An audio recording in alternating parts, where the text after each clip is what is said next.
Assalamu alaikum. Walaikum assalam wa rahmatullahi. Brother, as we all know, that Quran is for guidance, the do's and the don'ts, the instruction manual is.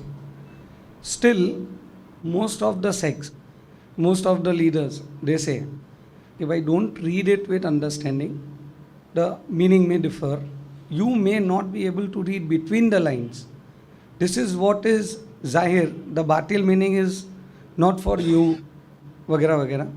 So, I want your reply in brief.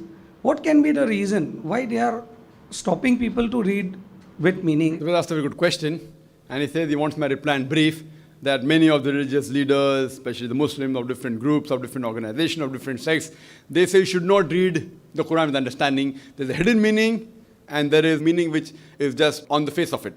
You do not know the hidden meaning, therefore you should not read. And the reply of this, in brief, I've given a talk, Al-Quran, should it be read with understanding, with a question and answer session, which is approximately 3 hours. The Covert went for 3.5 hours, but to make it 3 hours, we cut some of the questions, to make it compact, to make it within 3 hours. That will be in brief.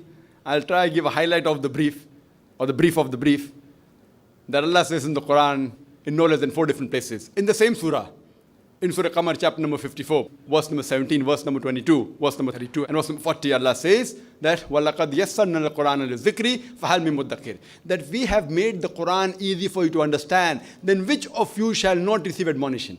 We have made the Quran easy for you to memorize. So when Allah says we have made the Quran easy for you to understand, who will not receive admonition? So do we have to believe these so-called alims, or so-called leaders, or so-called great people? Allah the creator, the author of the Quran says, my Quran is easy for you to understand. Why don't you receive guidance from it? So should we follow Allah, or should we follow these leaders? Allah subhanahu wa ta'ala also says, Allah says in Surah Al-Imran, chapter number 3, verse number 7, that some of the verses of the Quran have got established meanings. Some have got meanings which are difficult to understand. But if you analyze that most of the verses of the Quran, they're simple. For example, Qul huwallahu ahad. Say He's Allah one and only. Now what commentary do you require? Do you require commentary on this? Say that Allah is one and only. What do you require? You may give additional information, but do you mean to say that what the Quran means is Allah is not one, Allah is two? Does it mean that? Does it mean Allah is 1.5? See, certain verses, Qul huwallahu ahad. Say there's Allah one and only. What do you require? Yes, you may know your own background when it was revealed. That's all different. But will the meaning change? No. Knowing the background is good. You can know the background, but by knowing the background, the meaning will not change. You may come to know when it was revealed, why it was revealed. That's all additional information. But the basic message will not change. So most of the verses of the Quran, they have got established meanings. There are certain verses of the Quran which have got unestablished meaning. Now these verses of the Quran which have got unestablished meaning, their meaning in detail is given somewhere else in the Quran or in the Sahih Hadith. So certain verses of the Quran which may require more explanation, you have to go for cross-reference. The best reference of the Quran is the Quran itself.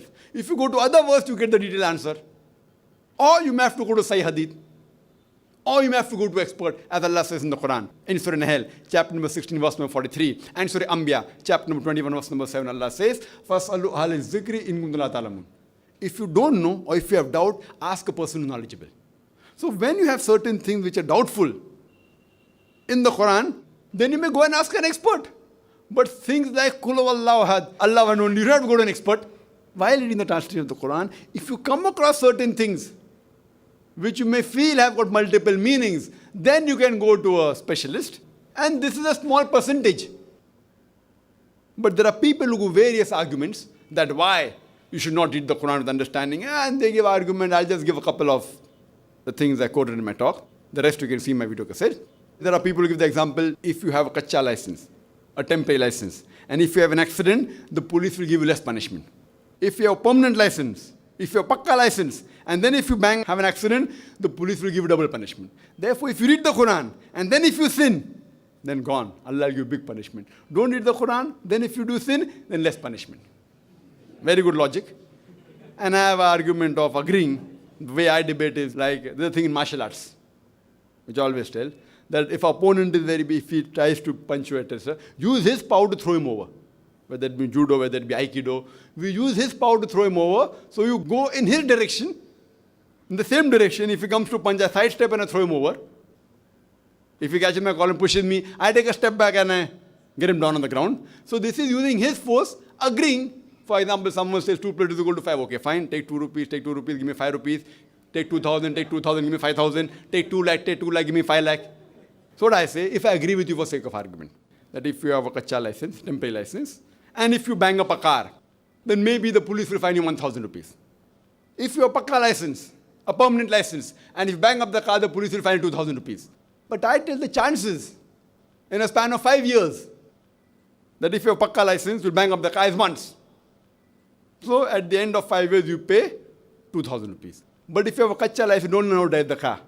You don't know how to drive the car. And with the temporary license, you keep on driving, the chance you bang up the car is 50 times. So end of 5 years, you end up paying 50,000 fine. So is it preferable 50,000 fine or 2,000 fine?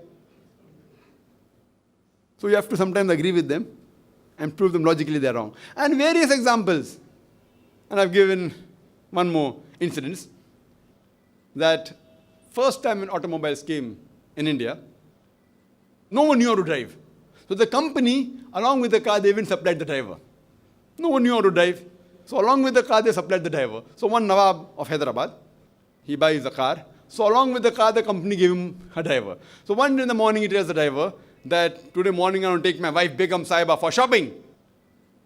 Keep the car ready. So he says, Nawab Sahib, the car is out of order. He says, I want the car in order immediately. So driver tells him to put the car back in working condition. I require 10 kgs of honey, 30 liters of milk, 20 kg of ghee, pure ghee, asal ghee, and 40 kgs of rice. That also basmati rice. So Nawab Sahib gives him 10 kg of honey, 20 kg of ghee, 30 liters of milk, and 40 kgs of pure basmati rice. He takes it and gives it to his wife, and within a few minutes the car is in working condition. I am asking a question. Today if your driver, if he tells you he requires 10 kg of honey, 20 kg of ghee, 30 liters of milk, and 40 kg of basmati rice, will you give it to him? What will you do? What will you do? You'll kick him out of the job. You may not be a mechanic. You may not be a mechanic. You may not know how to repair a car. But you have the basic knowledge the car runs on petrol, on diesel, on gas. It doesn't run on ghee, basmati rice, on honey. So even though you're not a mechanic, you have the basic knowledge of a car. You may not know how to drive. So similarly, you may not be a scholar of the Quran, but if every Muslim has the basic knowledge of the Quran, no alim will take you for a ride. All these so-called leaders, they will not take you for a ride. So at least have the basic knowledge of the Quran. So if you have the basic knowledge, read the Quran with understanding. Allah says that the Quran has been sent to you. It is easy for you to understand. So why aren't we reading? You read in the language you understand the best. And for more details, refer to my video cassette, Al-Quran should be with understanding. Hope that answers the question.